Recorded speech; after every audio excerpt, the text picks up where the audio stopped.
ด19บ้าเจ้าคือเฮ็ดคักแท้แต่เกิดจากท้องแม่บ่เคยเห็นเป็นตาย่านปานนี้ไปตลาดสังเจียงคนหลายอยู่นะแต่กี้บาดว่าไปว่านนี้บ่มีฮอดคนมาซื้อหลายคนบ่ออกบ้านย่านโควิดติดแฮงบ่มีเขาสิมาแลงยังบ่กล้าออกไปซื้ออยู่แถวตลาดเศร้าแม่ค้านั่งเหงาเมิดมือแต่กี้ก็มีแต่ข่าวลือมามื้อนี้มันฮอดแล้วใดจักคนหายคนดีตอนนี้แยกกันลำบาก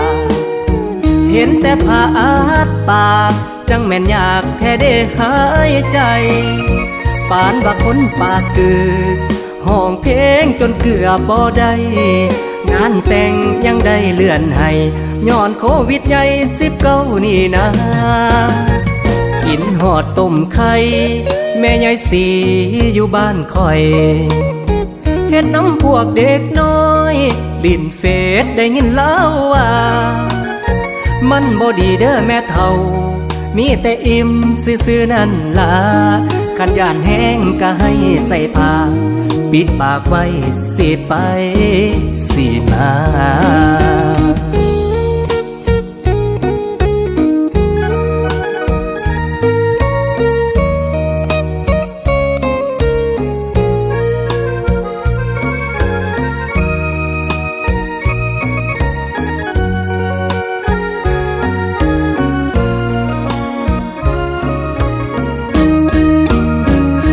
คนหายคนดี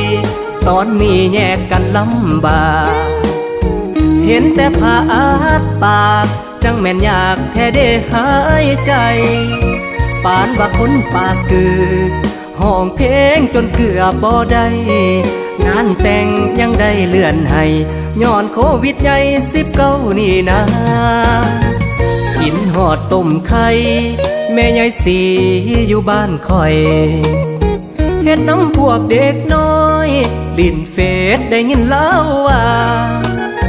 มันบ่ดีเด้อแม่เฒ่ามีแต่อิ่มซื่อๆนั่นล่ะคันย่านแห้งก็ให้ใส่ผ้าปิดปากไว้